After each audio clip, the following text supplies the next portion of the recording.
самая тихая клавиатура, что я слышал от масс-маркета.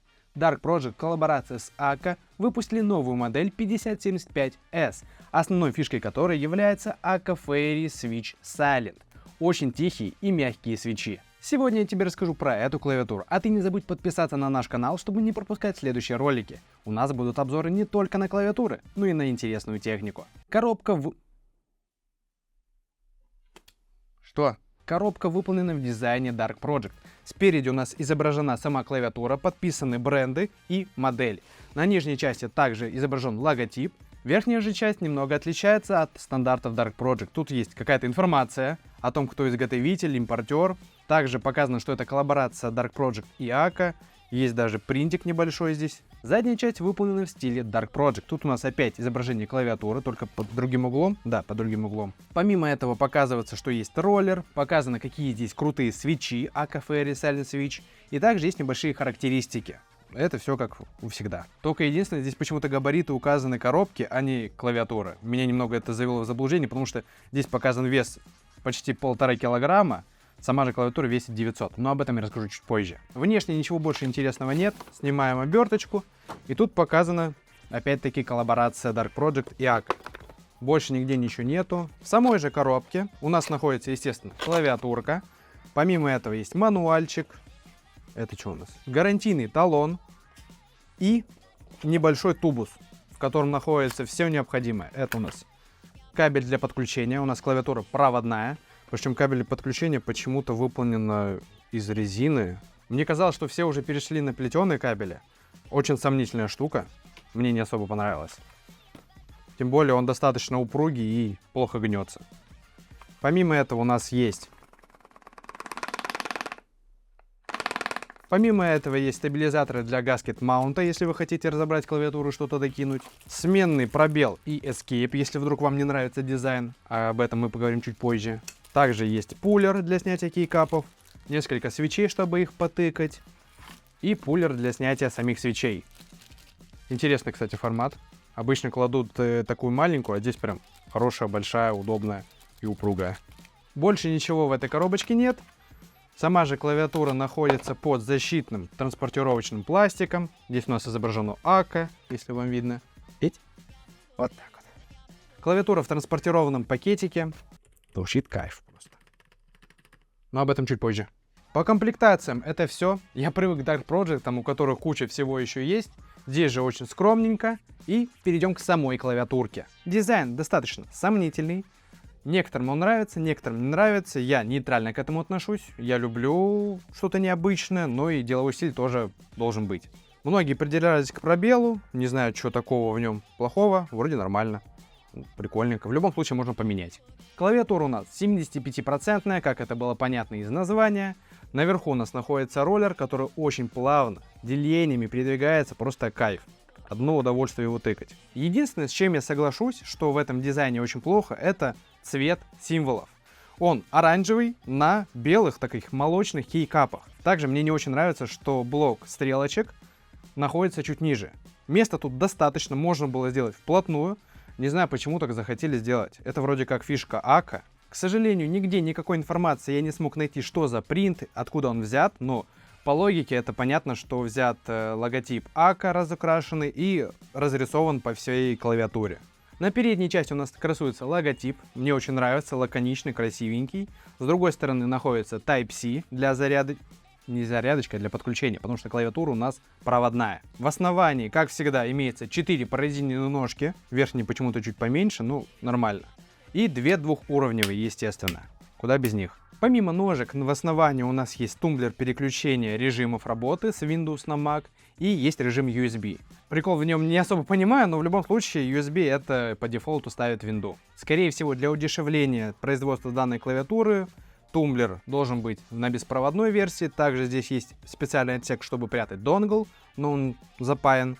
Так что, возможно, в дальнейшем появится беспроводная версия данной клавиатуры. Я бы, кстати, рассмотрел такую себе. По краям клавиатуры находится LED-подсветка, которая очень ярко светит и достаточно прикольно переливается. Как я уже говорил, в комплекте у нас есть специальные стабилизаторы для гаскет-маунта. Строение именно такой клавиатуры, что позволяет не передавать вибрации от печатания на стол. Как я уже сказал, с весом достаточно странно. На коробке указано 1,5 килограмма. Я очень надеялся такой вес встретить, но когда я взял клавиатуру, тут у нас все пусто. Сама по себе она весит 900 грамм, там с копеечками. Также я не понял, почему на коробке указаны габариты самой коробки, так как клавиатура у нас 335 на 145 миллиметров. Сама клавиатура выполнена немножко под углом, поэтому от 26 миллиметров до 46 миллиметров. 46? 45, извиняюсь. А если поднять ножки, то будет все 57. Сами же кейкапы это ПБТ-пластик, двойное литье, сидят намертво просто. Из интересного, сменные кейкапы, хоть их и два, выполнены по той же системе, что и основные клавиши. Как я уже сказал, пробел многим не нравится, они его меняют, и я, лично говоря, особой разницы... стоп. Нифига. Ошибочка. Сменные кейкапы все-таки были установлены уже на самой клавиатуре, и они, не двойное литье. Да.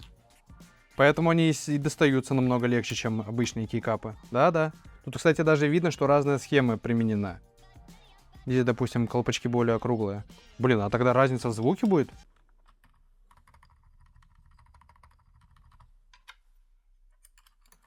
К сожалению, виброгасящей подложки на пробеле нету как на стоковом, так и на дизайнерском.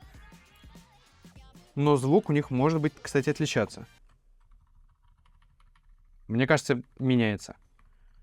Из-за того, что кейкап сам по себе выполнен в другом стиле двойного литья, он поплотнее и звук идет тише. Блин, а я сидел все это время с этим. Escape можно оставить стилевый, мне лично нравится такая звездочка. Я боюсь доставать свечи из самой клавиатуры, поэтому возьму отсюда, потыкаем. Просто бесшумные. Пятипиновый, ход-свап, все как всегда, все просто супер. Есть отверстие для хорошей подсветки, здесь она хорошая. Пробивается даже сквозь закрытые кейкапы. С подсветочкой молодцы просто. Напомню, что свечи называются Akka Fairy Silent. Сейчас будет небольшой саунд-тест.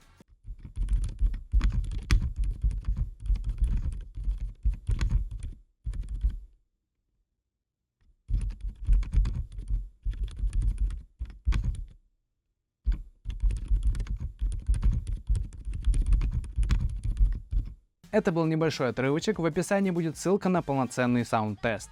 Свечи же могут выдержать 50 миллионов нажатий, сила нажатия 55 грамм, ход срабатывания 2 мм, пружина в свече укороченная, чтобы сделать его еще тише, сам стержень выполнен из полиоксиметилена, а корпус из полиамида. Путь. Нравится клавиатурка? Нравится клавиатура, Милка? Для использования данной клавиатуры софт не обязателен, можно прям подключить и сразу пользоваться. Но есть один минус, о котором я скажу в личном мнении. Сам же софт качается с сайта Dark Project, скачивается программа от Akka, находится клавиатура моментально, настраивается все что угодно, свечи, бинды, все что хочешь. Подсветка. Единственное, как мне показалось, софт не особо дружелюбен для новичков. Конечно, можно все что угодно найти, но калькулятор Delete это... Итак, мы плавно переходим к моему личному мнению. Клавиатура мне понравилась, очень тихая, приятная, нажатия как будто по желе, очень мягкие, очень мягкие. И я бы очень хотел посмотреть в глаза тому программисту, который заменил клавишу Delete по дефолту на вызов калькулятора. Я сбрасывал клавиатуру, у меня ничего не получалось, Delete только вызывал калькулятор. Я скачал софт, еле нашел, как это заменить. Я потратил на это около получаса, почему-то бинды не работали, а надо было всего лишь выбрать в комбинации клавиш и просто не делать комбинацию клавиш, а выбрать только одну. Причем для того, чтобы поставить Delete на Delete, вам нужно открывать экранную клавиатуру и ставить клавишу Delete, потому что у вас на клавиатуре нету Delete. Несмотря на это, есть комбинация клавиш, которая открывает калькулятор, это FN, C. Почему на Delete дублируется это, я не понял. Ну и также очень прикольно ставить клавишу калькулятор вместо Delete на клавиатуре, у которой нету нампада. Все, извините, немного отвлекся. По мнению, клавиатура прикольная, классная. Свечи хорошо смазаны с завода, вам не надо ничего париться, что-то доделывать. Смазка не вытекает, но ее там достаточно, чтобы все очень было тихо. К дизайну кто-то придирается. Я в основном любитель вообще скелетона, но если маленькая окантовочка, это нормально. Так что если вы не хотите морочиться с кастомом, хотите просто прийти, купить тихую клавиатуру, чтобы вам родные сказали спасибо, это просто будет идеальным выбором.